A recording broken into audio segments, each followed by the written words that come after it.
आज की कहानी अगर आप सुनोगे तो आपकी आंखें नम और दिल पसीज जाएगा, क्योंकि आज की जो कहानी है एक ऐसे लड़के की है जो लगभग 13 साल तक बिस्तर पर पड़ा रहा। अब एक दिन आता है 15 मार्च 2026, जब उस लड़के की घर से विदाई होती है तो सबकी आंखें नम थी और दिल पसीजा हुआ था। अब उसे कुछ शब्द बोले गए थे कि सबको माफ़ करते हुए, सबसे माफ़ी मांगते हुए सो जाओ, ठीक है। यह शब्द किसी और ने नहीं बल्कि उसकी बहन खुद ब्रह्माचार्य के द्वारा ही बोले गए थे। अब दोस्तों 20 से 21 सेकंड का यह वीडियो बहुत ही तेजी से सोशल मीडिया पर वायरल होता है। उस वीडियो में लोगों के द्वारा देखा जा चुका था कि वह जो एक लड़का था वह बिस्तर पर लेटा हुआ था। उसके हाथ पैर काम नहीं कर रहे थे, लेकिन उसके हाथ, ओठ और आंखों से वह कुछ कहना चाहता था। लेकिन उसके पास में खड़ी हुई उसकी बहन ब्रह्मा कुमारी भी कुछ बोल रही थी, उसे भी वीडियो में देखा जा रहा था। और कहते हैं कि इस हमारे बेटे को इच्छा मृत्यु दी जाए, क्योंकि पिछले 13 साल से हम इसके इलाज के लिए हर वो एक कोशिश कर ली, लेकिन यह ठीक नहीं हो रहा। जब सुप्रीम कोर्ट के जजों ने हरीश राणा की मेडिकल रिपोर्ट को देखा तो उनकी भी आंखें नम हो गई और दिल पसीज गया। अब सुप्रीम कोर्ट के जज ने इन्हीं सभी सबूतों और उस लड़के की मेडिकल रिपोर्ट और उसके माता पिता के बयानों के आधार पर ही संविधान के अनुच्छेद 21 के तहत जीने का अधिकार है, इसी की गरिमा के अनुसार मृत्यु इच्छा का भी अधिकार दिया गया है। अब जज ने अंत में फैसला सुनाते हुए बताया कि पिछले 13 साल से इसकी रिकवरी न होने के कारण इसी संविधान के अनुसार इसे ऐसे रखना इस संविधान के खिलाफ है। इसलिए अब जज ने अंत में फैसला लिया और उसे हरीश राणा को इच्छा मृत्यु दे दी। अब भारत के इतिहास में पहली बार ऐसा हुआ था कि किसी को सुप्रीम कोर्ट के द्वारा इच्छा मृत्यु दे दी जाए। इस लड़के का नाम था हरीश राणा। हरीश राणा के साथ 13 साल पहले क्या हुआ था, जब मीडिया वाले और अन्य लोग उनके परिवार वालों से पूछते हैं तो वह बहुत ही दुखदायक कहानी सुनाते हैं। दोस्तों इस पूरी घटना की शुरुआत होती है 20 अगस्त 2013 से। उस दिन लगभग शाम का 7:22 का समय था। चंडीगढ़ पीजीआई से एक अशोक राणा आदमी के पास फोन जाता है और कहते हैं कि जल्दी से चंडीगढ़ पीजीआई में आ जाइए, आपका लड़का घायल हो गया है।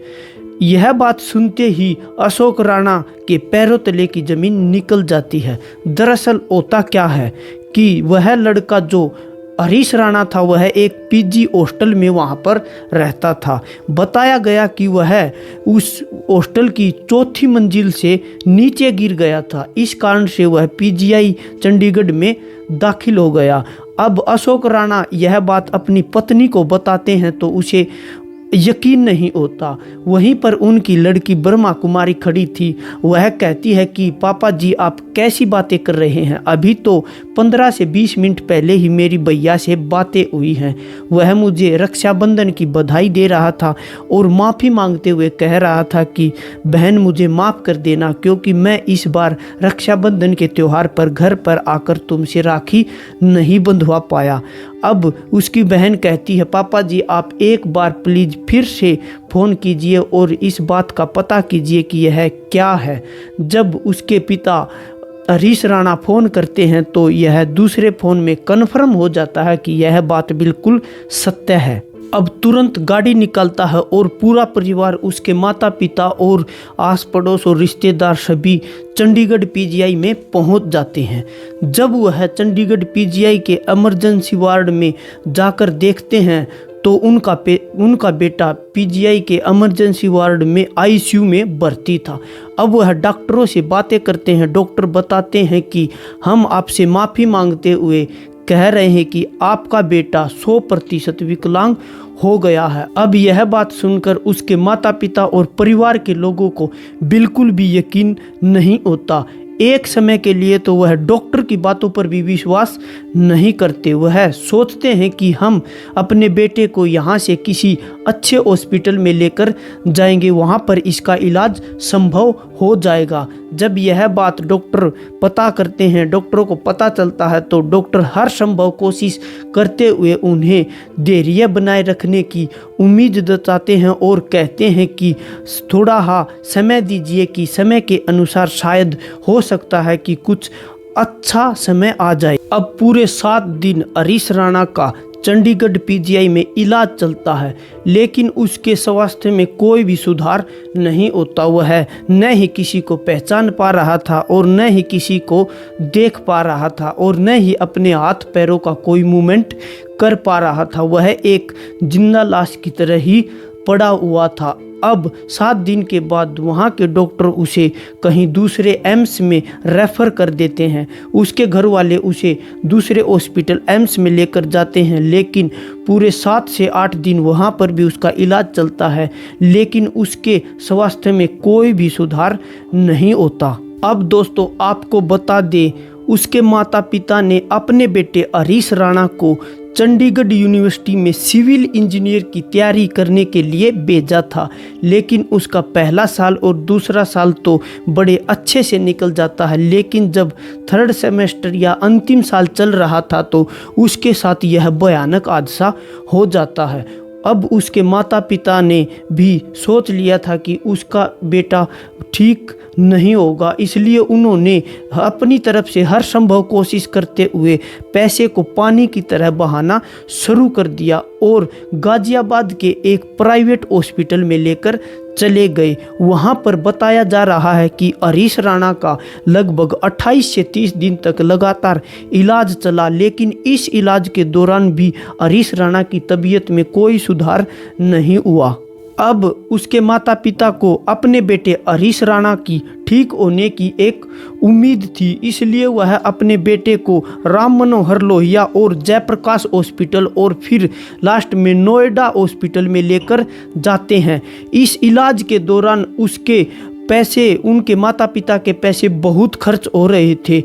अब उन्होंने सोचा कि आगे चलकर इनकी पढ़ाई वगैरह भी करानी है, इसलिए पैसे तो सारे खर्च हो गए। अब वह अपने बेटे की आखिरी उम्मीद पर क्या अपना मकान ही बेच देते हैं। उनका मकान दिल्ली के द्वारका महावीर पार्ट नंबर 3 में होता है, जो वह उसे बेच देते हैं। अब वह अपना एक नया ठिकाना उत्तर प्रदेश के गाजियाबाद राजनगर के राज अंपायर 1/1314 में वहाँ पर एक फ्लैट में जाकर रहने लगते हैं। अब दोस्तों हरीश के इलाज के लिए हर दिन लगभग 50 से 55 हज़ार रुपये का खर्च आ रहा था। अब थोड़ा समय और निकलता है, महीने और साल में कन्वर्ट होकर लगभग इस पूरे समय को 10 से 11 साल का समय निकल जाता है। अब दोस्तों 2024 आ जाता है। अब एक दिन हरीश राणा की मां अपने पति अशोक राणा को कहती है कि चलो हम राष्ट्रपति और प्रधानमंत्री से अपने बेटे की इच्छा मृत्यु की मांग करते हैं, क्योंकि पिछले 10 से 11 साल में यह बहुत तंग हो गया है, इसकी हालत में कोई सुधार नहीं हो रहा।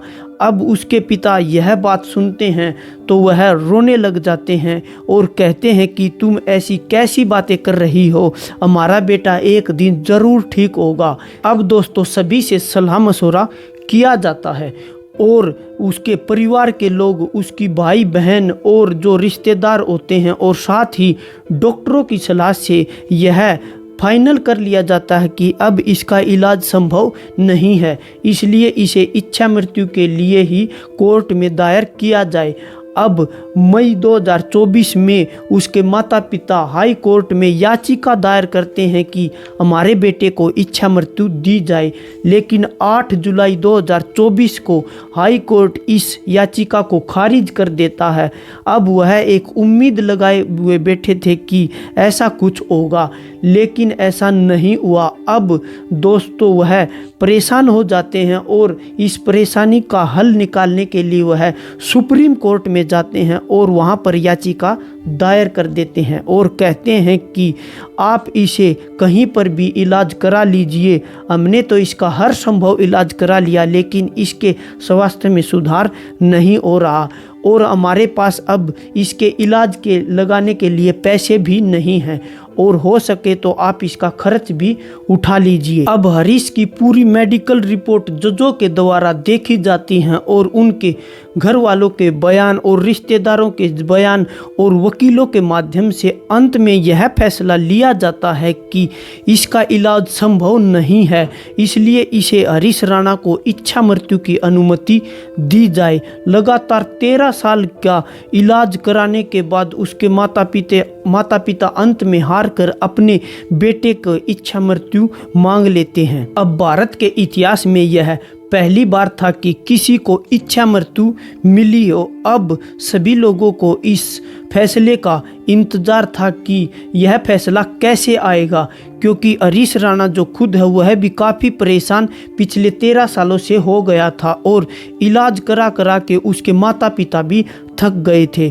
अब कोर्ट ने 15 जनवरी को जब इस बात में फैसला लेने की वो की तो किसी को इस बात का पता नहीं था। कुछ सोशल मीडिया और मीडिया चैनलों को ही इस बात का पता था, लेकिन अब 11 मार्च 2026 को फैसला लेना बाकी था। अब यह फैसला फाइनल हो जाता है कि हरीश राणा को इच्छा मृत्यु दे दी जाए। अब 15 मार्च 2026 को जब हरीश राणा की घर से विदाई हो रही थी तो यह शब्द बोले गए थे कि सबको माफ़ कर देना, सबसे माफ़ी मांगते हुए अब सब कुछ ठीक है, चले जाओ।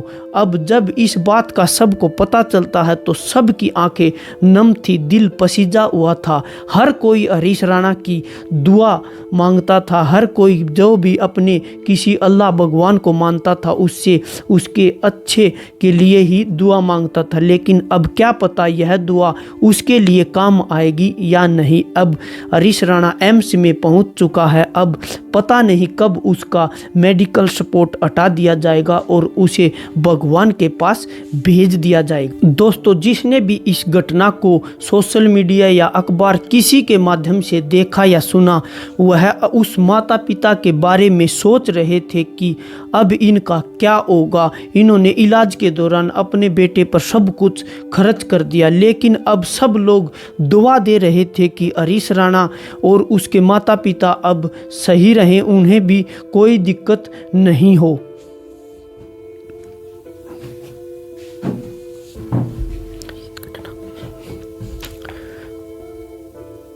दोस्तों, आपका इस पूरी घटना या कहानी पर क्या कहना है हमें कमेंट बॉक्स में ज़रूर बताएं और अपनी हरीश राणा के लिए हमें क्या और क्या नहीं करना चाहिए यह भी ज़रूर बताएं और साथ ही यह भी बताएं कि यह कहानी आप कहां से देख और सुन रहे हैं। आप हो सके तो अपने इस चैनल को लाइक शेयर सब्सक्राइब भी कर दें। इस पूरी घटना को सुनाने का उद्देश्य किसी की भावनाओं को ठेस पहुंचाना नहीं, किसी को परेशान करना नहीं, बल्कि वह चीज़ याद दिलाना है कि कोई भी हादसा किस रूप तक और कहां तक कोई समय ला सकता है। तो दोस्तों, जहां भी रहें सुरक्षित रहें, अपने और अपनों का ख्याल रखें। फिर मिलते हैं अगली घटना या एक सच्ची कहानी के साथ। तब तक के लिए जय भारत, जय हिंद।